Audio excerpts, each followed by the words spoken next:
Hey guys, welcome to my channel. I thought I would make a video just telling my story. I've been making videos for a couple of years now, on and off, and I never really talked about what happened with my injury, what I do for a living, like how I do things throughout my day, and I felt that it'd be a good way to connect with everybody, and hopefully it helps somebody figure out that they can do anything they set their minds to as well.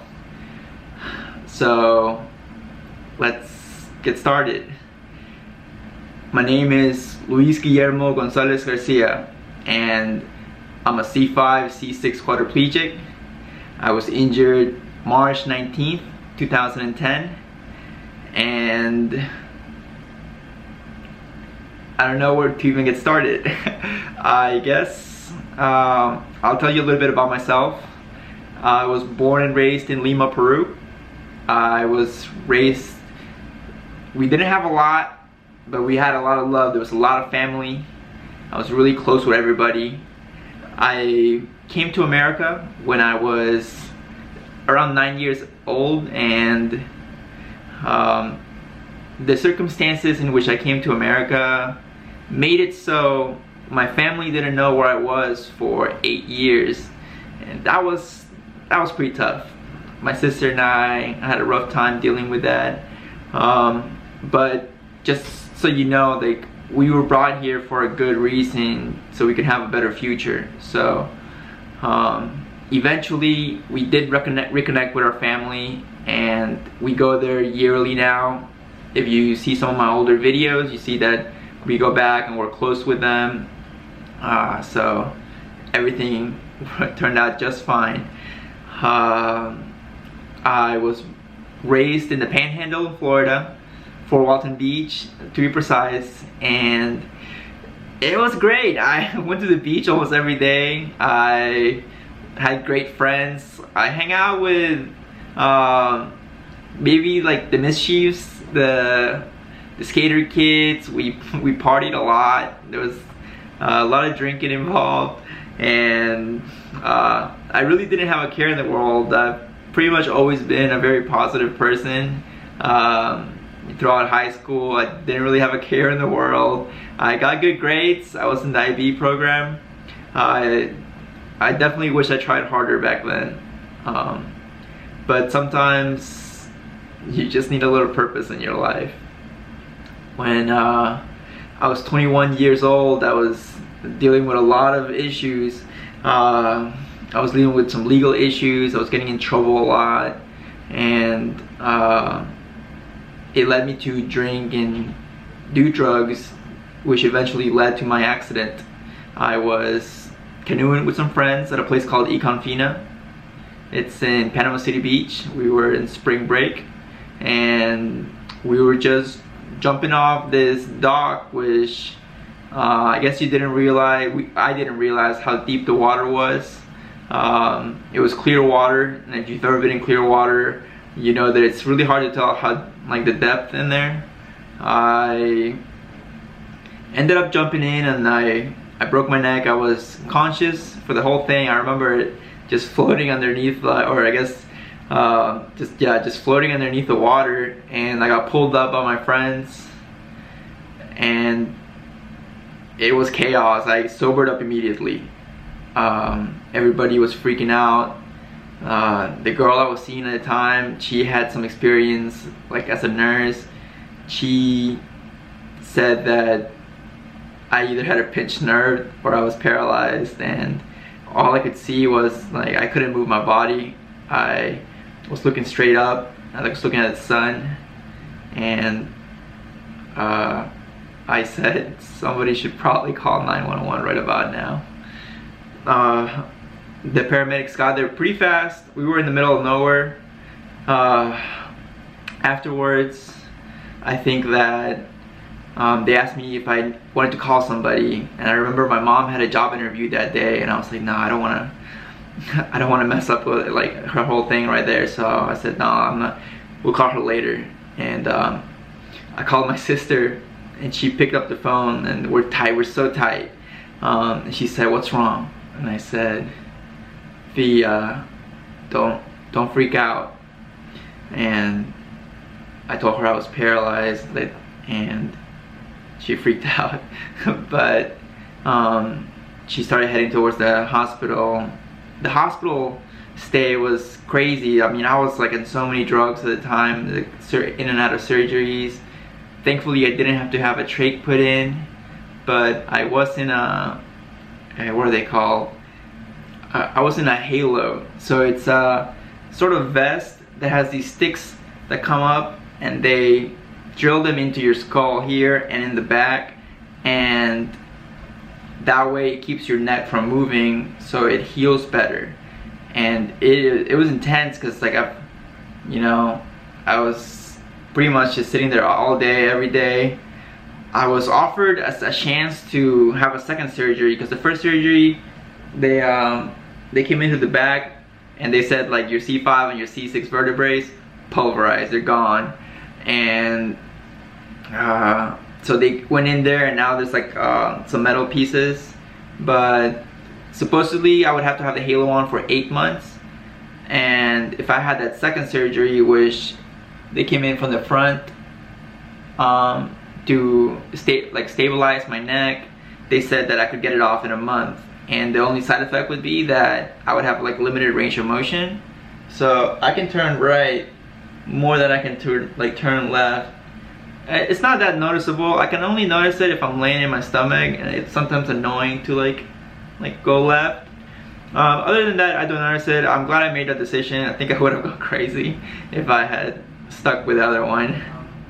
I was at the Panama City Rehab Center when a representative from the Shepherd Center in Atlanta, which is one of the best hospitals ever, was actually in the building. She came into my room, and she was like, "Hey, who's this guy?" And I don't remember this at all, but I was told by my family that I said something crazy like, "What's up, hot tits?" And she was like, "I like him, put him on the list." And she was actually instrumental in getting me to the Shepherd Center, because my insurance didn't want to like cover that, and they had to fly me out on a helicopter. But eventually we got there. It was the most amazing experience. I don't think I would be as independent as I am today if I hadn't been to the Shepherd Center, and those amazing people there, the physical therapists, the occupational therapists, just the nursing staff, the case managers. They all worked so hard to help me become the best version I could be at the time. And at the time I wasn't processing. I felt like by calming everybody else down, like it made everything feel better, because everybody seemed to be freaking out about my injury, and it helped me to like tell everybody it's gonna be okay. And I think it helped me like personally as well. I remember once we got to the Shepherd Center, my doctor was actually in a wheelchair, which was super cool, until he opened his mouth. He's like the most like tell it to you as it is guy. He ended up he was like, "Hey, you are not gonna be able to do this, this, and this. You won't be able to like wipe your butt. You won't be able to like eat by yourself." And at that point, that was it. Like I broke down at that point. It was tough hearing that I wouldn't be able to live my life independently anymore. And I know that doctors have to say like worst case scenario sometimes, but it was tough hearing that. It wasn't until another quadriplegic with my same injury level came to visit me. He was part of a peer mentor program at the Shepherd Center, and he told me he lives by himself. He plays wheelchair rugby, which I didn't know what it was at the time. He's got a girlfriend, he has a car, he does everything on his own. And at that point, there was no turning back. I said, I'm not gonna let this dude out-quad me. Not for a bit, it's not gonna happen. And I started working my butt off. It was every day, like double everything. I was dead set on doing independent transfers by the time I got out of Shepherd, and I did it. And it was the most gratifying experience ever, because if you're a quad, you know that without independent transfers, you're very limited in what you can do. So that was my biggest goal, and like, thank you to everybody at the Shepherd Center for helping me reach that goal, and thank you to my family for all the support that they gave me through like the most difficult time ever. It felt like I was there forever, and there's so many people involved, like my sister's husband's family, like they were so supportive. They helped when I had nobody to like stay there with me, because I don't have a lot of family, like family from my side here. Everybody's in Peru, so just so much support. Like, it helped me become as independent as I could at the time. By the time I had to leave though, I didn't have anywhere to go. I was a 21-year-old kid with debt and a criminal record, and nobody would take me in. And my sister, I was gonna go to a nursing home, and my sister said, nah, F that, you're coming home with me. And she was living in Tampa. She was 23 at the time. She was with her partner, and they didn't have a lot back then, and they moved mountains to make sure that I had a roof over my head, I was taken care of. I couldn't, at that time, I needed help with my bowel program, I needed help with bladder issues. I had to be turned every like so many hours, every 3 to 4 hours. They did all that, and I can't thank them enough. I will never be able to thank them enough for what they did for me, and I love them tremendously. We had support from other people, from family. They sent money, but it's different when somebody's there in, day out. When I fall out of my wheelchair, when I'm like crying myself to sleep because like I don't know what's going on with my life at the moment. Like, will I be able to like have a job? Will I be able to drive? Will I be able to be in a relationship? Will I be able to do anything? And it was the best support system I could have. My sister Marcus, her husband now, were, I don't even know, like they were everything for me at that time. Anyways, so while I was at the Shepherd Center, I went to therapy, and I was not a fan. The therapist or the psychologist there, she was a very nice lady. It just wasn't a good fit. I ended up starting my own support group with a bunch of other quadriplegics that were with me on my floor, and through our unity and through our support, it encouraged me to start my own blog, which led to this YouTube channel. I first started writing, and then I started making videos, because that's how I learned. Like, I didn't know how to do anything. The Shepherd Center taught me a lot, but eventually you hit a wall and you want to figure things out at home. So I started watching YouTube videos, and there's so much out there, like so many quads doing so many amazing things. The internet has really been the most helpful learning tool for me, and I wanted to give back. I wanted to like show people like just how independent a quad can be, and I started working hard. I taught myself how to do my own bowel program. I made sure I could do my own bladder. I made sure I could get in and out of bed. I made sure I could cook my own meals, and I needed purpose, and my YouTube channel was that at that time. And people wrote me from everywhere, from all over the world, and I had no idea how to help them, and I felt helpless again. And I said, this is something I can do. This is something I want to do. I want to be able to help people that are in similar situations that I've been through. And I decided to become a mental health counselor.